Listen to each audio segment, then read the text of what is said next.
안녕하세요 여러분. 오늘은 조금 재밌는 기사를 봐서 여러분과 생각을 나누고자 영상을 찍었는데요. 기사 전체에 관한 내용은 제가 더보기란에 링크를 걸어둘 테니 시간 나시면 기사 전문을 읽어보시는 것도 추천드릴게요. 우선 몇 가지만 이야기를 해보자면 사실 우리는 대통령 탄핵 이후의 세계를 이미 알고 있다. 이미 박근혜 탄핵을 겪었으니까 그때는 박근혜만 쫓아내고 나면 사회의 개혁이 이루어지리라 믿었다. 페미니즘도 소수자의 인권도 노동자의 권리도 더 나아질 것이라고 그렇게 막연하게 믿었다. 그리고 그 결과는 모두가 안다. 사회 대개혁은 저절로 이루어지지 않는다는 걸. 이런 부분을 써주셨는데 왜 박근혜가 탄핵이 되면 페미들과 소수자들의 인권과 노동자의 권리가 올라갈 거라고 생각을 한 건지 저는 궁금하네요. 사회 개혁은 대통령 한 사람이 탄핵이 됐다고 일어나는 게 아니에요. 그리고 이 글을 쓰신 분이 무슨 생각을 가지고 글을 썼는지는 모르지만 자기 자신이 굉장히 많은 피해를 받았다고 생각을 하시는 것 같은데 사회는 냉정해 보이지만 일을 잘하는 사람한테는 따뜻해요. 이거는 진짜 팩트예요 여러분. 그리고 또 다른 부분을 읽어보면 내 타임라인에서 소위 레드갱이로 유명한 트친에게 자본론 입문서 추천을 부탁했고 그때 권유받은 게 이 책이다. 재료에서 시작하는 자본론. 제목에서 유추할 수 있겠지만 이것도 입문서다. 그리고 정말 쉬웠다. 노동자들이 왜 가난에서 벗어날 수 없는지, 왜 우리는 이 거대한 발전 속에서도 착취를 당하면서 살아야 하는지 그런 모순 하나씩 짚으며 이해하기 쉽도록 설명을 해주고 있다. 나는 좌파 레드갱이라는 게 꽤 멋있고 다정한 사람들이라는 생각을 했다. 그리고 여러분 사실 책을 하나 고르실 때도 저자나 역근이가 이제 무슨 사상을 갖고 있는지 한번 보는 것도 저는 중요하다고 생각을 해요. 왜냐면은 이제 너무 각자 다른 사상들이 많으니까 그 사상을 본인이 냉철하게 분석을 할 수 있는 상황이 아니면은 오염되기 쉽다고 저는 생각을 하거든요. 아니면은 양쪽의 의견을 둘 다 들어보던가 아니면은 중립의 의견에 놓여있는 사람의 책을 읽던가. 근데 이것도 아니고 한쪽으로만 치우쳐진 책을 읽는다면은 그게 과연 진정한 본인의 생각일까요? 저는 이런 의문도 갖고 있어요. 그리고 노동자들이 왜 가난에서 벗어날 수 없는지에 대해서다라고 하는데 저는 그렇게 생각을 안 해요 여러분. 10년 동안 월세 10만 원만 내면은 아무 걱정 없이 살 수 있는 아파트를 나라에서 지원을 해줘. 왜? 저소득층이니까 아니면은 한부모 가정이니까 아니면은 소득리가 낮으니까 이런 명목으로 복지를 뿌려요. 근데 복지는 무한정으로 공급되지 않아요 여러분. 간단하게 예를 들어볼까요? 너 지금 한 달에 200 넘게 버니까 버는 돈 50원 나라 세금으로 내. 왜? 복지해줘야 되니까. 너네가 그렇게 복지를 외쳤잖아. 복지해줘야 되니까 너네 월급 50으로 내놔. 무조건이야? 안 내면 너 벌금이야? 라고 나라에서 말을 하면은 반박 안 할 사람 있어요 여기? 없죠. 다 반박하시겠죠. 본인들 치킨 한 번 사 먹을 돈으로 누구한테 기부를 한번 해보신 적은 있으신가요? 없겠지. 없겠죠. 있으면 세이브 더 칠드런이나 적십자 사나 왜 걔네들이 그렇게 모금을 받으러 다니겠어요? 안 그래요? 그리고 아까 하던 이야기를 마저 하자면 내 지갑에서 돈이 나가는 건 아까우니까 다들 반박하고 들고 일어나겠죠? 나라 돈은 무한한 게 아니에요. 한계선은 분명히 있고 그 한계선보다 더 주고 싶으면은 본인들 지갑에서 꺼내서 해주면 돼요. 그리고 이 부분을 또 읽어보면 적어도 나와 내 주변인들은 이 땅에서 살아가는 게 팍팍하다. 그 이유는 손으로 꼽을 수 없이 많다. 그 성별, 소수자, 가난, 계급, 환경, 장애와 인종 등 나 혼자의 힘으로는 해소시킬 수 없는 문제들. 우리는 희망보다 절망이 익숙하다. 부모 세대보다 부유할 수 없으며 기대 수명이 아무리 길어진다고 한들 그 생을 다 누리지 못할 가능성이 크다. 매해 상승하는 해수면과 그걸 남일처럼 여기는 대다수의 사람들. 결혼을 하지 못하는 나의 친구들과 생활고에 시달리는 이들. 노력해도 개선될 기미가 보이지 않는 삶.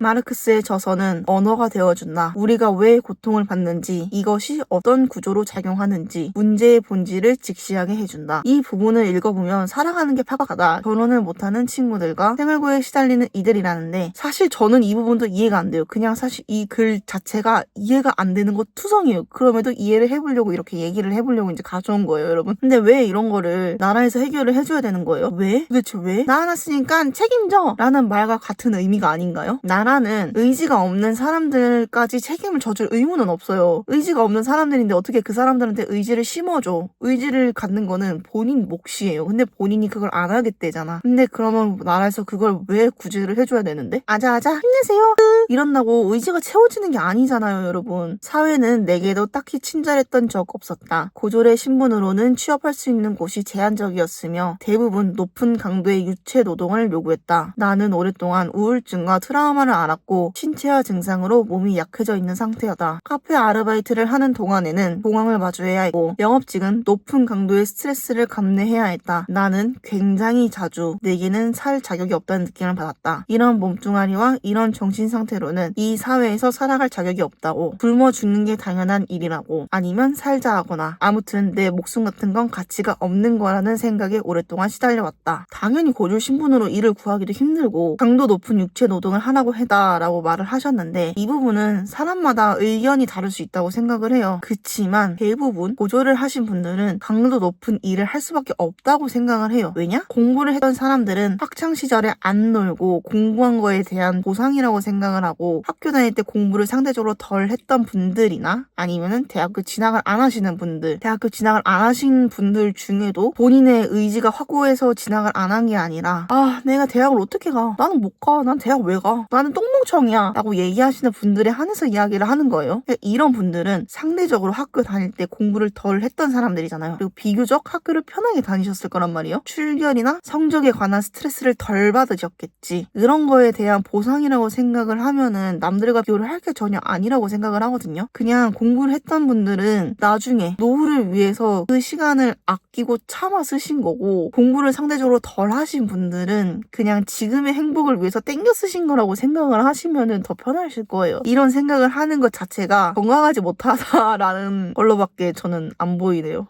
그리고 중요한 거, 누구든 스트레스 받아요. 누구든 받는 스트레스는 같아요. 내가 여기서 스트레스 너무 받아서 너무 힘들어. 근데 다른 곳은 안 그럴 것 같으세요? 똑같아. 어딜 가나 스트레스 천지야. 스트레스 안 주는 데가 없어요, 여러분. 근데 이제 스트레스를 주는데 그래도 돈이 이만큼 나오네? 스트레스 받는데 이거밖에 돈이 안 돼? 또 차이밖에 없는 거죠. 다른 것도 똑같아요. 도망친 곳에 낙원은 없다고 하잖아요. 그리고 이런 얘기를 하면은 항상 같이 이야기를 하는 게, 너무 힘들어서 안 좋은 생각을 막 해버리니 이런 상태다. 그럼 바로 당장이라도 그만두는 게 맞는 거고, 그게 아니고 그지 같네, 지읒 같네 이러는 상황이면은 조금 더 버텨와도 괜찮아요. 그리고 이 부분을 읽어보면, 안전하게 일을 하는 데는 페미니즘이 필요하기도 했지만 동시에 내게는 마르크스가 필요했다. 성산업에 종사한다고 하여 인권을 침해당해서는 안 된다는 것을 페미니즘이 없었다면 알지 못했을 것이다. 나는 사전에 합의한 수위를 멋대로 넘겨버리는 손님에게 단호하게 화를 내는 당돌한 그성별이었다. 손님의 그성별 혐오적인 발언에는 동조하지 않았고, 노골적으로 그성별 혐오를 드러내는 이가 있다면 그것을 교정하려 하고는 했다. 그렇지만 그럼에도 형용하기 힘들게 괴로웠다. 자본주의가 발달할수록 나와 내 주변인들은 가난해진다. 자본주의는 모든 것을 판매하기를 종용하고 덜어는 원래 상품이 아니었던 것조차 팔게 만들기 때문이다. 나는 이 지점에서 성노동이 갖는 척취의 문제가 그성별 혐오뿐만이 아니라 자본주의가 이야기하는 문제라는 생각을 한다. 손님을 상대하고 있으면 종종 내가 상대하는 것이 사람이 아니라 지갑 혹은 자본주의 그 자체라는 인상을 받고는 했다. 자본주의가 발달할수록 나와 내 주변인들은 더 가난해진다라고 이야기를 하셨는데, 그러면 제가 물어볼게요. 사회주의로 가야지 부유해질까요? 황금알을 낳는 거위라는 동화 아시나요? 그 동화 끝이 어떻게 끝나는지도 혹시 알고 계시나요, 여러분? 그 동화의 끝은 거위가 죽으면서 끝나는데 지금 사회랑 비슷하죠. 자꾸 사회주의를 외치는 사람들은 황금알을 낳는 거위, 기업의 배를 갈라서 25만 원씩 자기들한테 나눠줘야 된대. 그래야 우리가 잘 살 수 있대. 그렇지만 황금알을 낳는 거위인 기업의 배를 안 가르면 최소 100명부터 해서 최대 몇만 명의 일자리를 창출을 해내요, 기업은. 그러면 두당 적어도, 정말 적어도 월 250씩은 가져가게 해주는데 왜 이걸 가르려고 하는지 이해가 안 돼요. 당장 통장에 25만 원이 꽂힌다고 여러분의 생활이 나아지는 게 아니에요. 왜 안 나아지냐고? 당장 통장에 25만 원이 꽂혔어. 근데 그러면 그거 어디다 쓰실 거예요? 정육점 가서 고기 사고, 고깃집 가서 고기 먹고, 치킨집 가서 치킨 시켜 먹고, 술 먹고 이런 데 쓰실 거잖아요.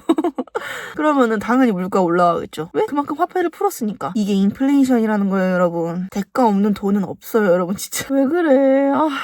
그리고 당연히 자본주의는 차갑죠. 사회도 차갑고. 근데 그 선택을 누가 했어? 본인이 했어요. 본인이 한 선택, 본인이 책임을 지면 돼. 공동체는 없어요, 여러분. 공동체는 애 키울 때 정말 좋게 봐줘야 애 키울 때. 왜 애기 키우려면은 한 마을이 다 필요하다고 하잖아요. 그럴 때 말고는 공동체가 필요 없어.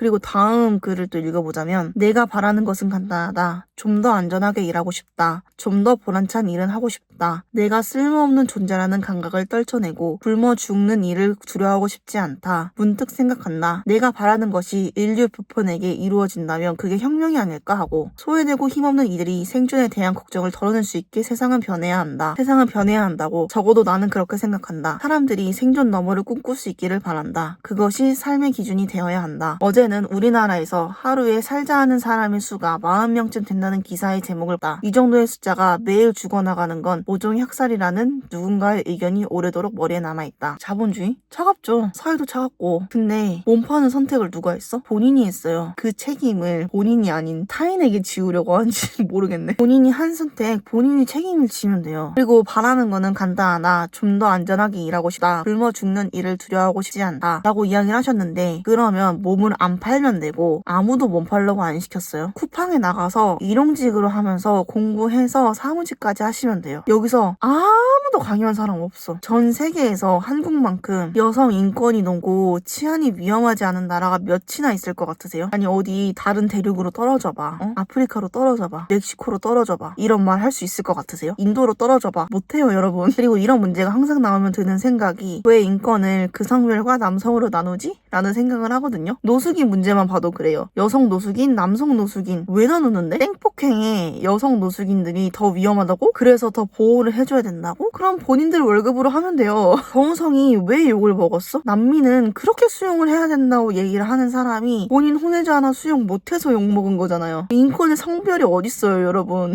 그러면 왜 남성 인권은 안 챙겨? 이번에 어떤 BJ가 120만 일본 유튜버 땡범죄로 담가버리려고 했는데 실패했죠. 그리고 계곡에서 사람 없애버린 그분 있죠. 근데 왜 이런 거 보고 난리를 안 쳐요? 남자들 인권 바닥치고 있는데? 그렇게 평등을 주장을 하고 싶으면 서로 동등한 위치에서 봐야지. 자기들이 불리할 때는 빽 이러고 자기들이 유리할 때는 와서 해줘 너네가 우리 해줘야지 라고 얘기하는 말들을 저는 들어줄 가치가 없다고 생각을 해요. 누가 와서 얘기를 해도 이 생각은 절대 변하지 않을 것 같아. 그리고 이제 마지막 문단쯤에 이분이 글을 써놓으신 것 중에 서명운동에 참여하거나 푼돈을 기부하는 것, 잘못된 생각을 가진 이들에게 부드러운 말로 그것이 왜 잘못되었는지 설명해주는 일, 나는 이 무력감이 지긋지긋하다. 아무리 발버둥 쳐도 이 거대한 구조를 벗어날 수 없는 일 말이다. 우리는 123 내란 사태 이후 그 현장을 여러 번 마주할 수 있었다. 중요한 것은 그 마음의 태도를 잃지 않는 일이다. 그것을 꾸준히 갈고 닦아 언제든 꺼내쓸 수 있도록 블라블라블라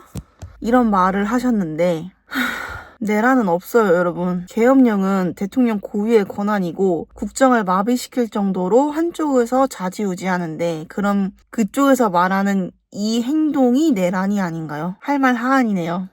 그리고 성인이면은 앞에서 이야기했던 것처럼 본인이 한 일에 본인이 책임을 지면 돼. 그러면 아무 문제 할 것도 없어. 남 탓할 것도 없고 시기 질투? 나 먹고 살기 바쁜데 그런 거 할 시간이 어딨어. 그러니까 책임은 셀프, 방관도 셀프. 아시겠죠? 다들 이 기사 한 번씩 꼭 읽어보는 거 추천드리고요. 그럼 다음 영상에서 만나요. 안녕.